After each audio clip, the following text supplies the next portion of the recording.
Hello నమస్తే welcome to Tollywood box office. ఈ రోజు మనం కుమార సంభవం సినిమా గురించి మాట్లాడుకుందాం. ఇది 2025లో విడుదలైన తమిళ్ కామెడీ డ్రామా సినిమా.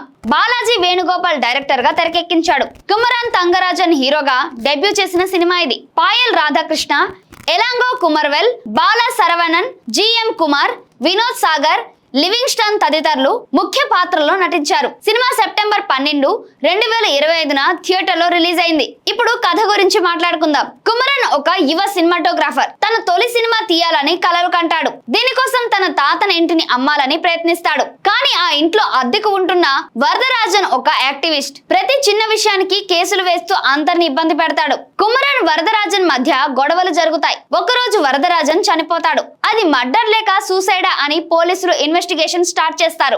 ఈ ఇన్వెస్టిగేషన్ తో కథ కామెడీ డ్రామా మోడ్ లోకి వెళ్తుంది. కుమరన్ ఈ ప్రాబ్లమ్స్ ని ఎలా సాల్వ్ చేస్తాడు, తన సినిమా కళను నెరవేర్చుకుంటాడా అనేది మిగతా కథ. ఇప్పుడు పర్ఫార్మెన్సెస్ గురించి మాట్లాడుకుందాం. కుమరన్ తంగరాజన్ తన ఫస్ట్ హీరో రోల్ లో చాలా బాగా చేశాడు. అతని నటన నేచురల్ గా ఉంది. కామెడీ సీన్స్ లోను ఎమోషనల్ సీన్స్ లోను సమతుల్యంగా నటించాడు. హీరో అయిన కొన్ని సీన్స్ లో తన పైన కామెడీ పంచులు వేయడం ఆకట్టుకుంది. బాల శరవణన్ కామెడీ ఈ సినిమాకి పెద్ద హైలైట్ అని చెప్పాలి. అతని one liners timing super. Second half లో థియేటర్ ని నవ్వులతో నింపేశాడు. ఎలాంగో కుమరవెల్ యాక్టివిస్ట్ రోల్ లో ఇరిటేటింగ్ కానీ ఆసక్తికరంగా నటించాడు. పాయల్ రాధాకృష్ణ కొన్ని సీన్స్ లోని కనిపిస్తుంది, కానీ ఆమె పాత్ర కథకు మంచి ఎమోషనల్ టచ్ ఇచ్చింది.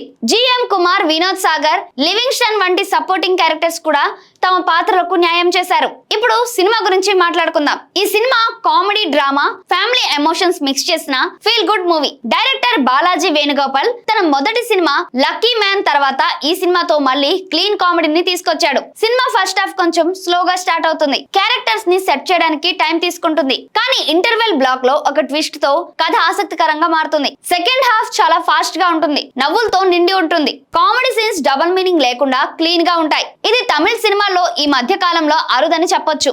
ఒక సీన్ లో పోలీస్ కానిస్టేబుల్ బాడీ షేమింగ్ చేసినందుకు సారీ చెప్పే సీన్ అయితే చిన్నదైన సినిమా సెన్సిటివిటీని చూపిస్తుంది. కథలో ఒక సోషల్ మెసేజ్ కూడా ఉంది, కానీ అది ఎక్కడ కూడా బోరింగ్ గా లేదు. కథలో బాగా మిక్స్ అయిపోయింది. వరదరాజన్ పాత్ర గురించి కుమరన్ ఇన్వెస్టిగేషన్ ద్వారా తెలుసుకునే వివరాలు కథకు డెప్త్ ని ఇస్తాయి. కొన్ని సీన్స్ లో రిపీట్ అనిపిస్తుంది, కానీ కామెడీ పర్ఫార్మెన్స్ లు దాన్ని కవర్ చేస్తాయి. క్లైమాక్స్ ఎమోషనల్ గా ఉంటూ కథను చక్కగా ముగిస్తుంది. సో మన రేటింగ్ వచ్చేసి 3.5 అవుట్ ఆఫ్ 5. ఈ cinema clean comedy family entertainer గా చాలా బాగుంది. అర్జున్ దాస్ ఫ్యాన్స్ కి కామెడీతో పాటు సోషల్ మెసేజ్ ఇష్టపడే వాళ్ళకి ఈ సినిమా తప్పక నచ్చుతుంది. ఫ్యామిలీతో కలిసి చూడదగ్గ సినిమా. ఒక్కసారి థియేటర్ లో ట్రై చేయొచ్చు.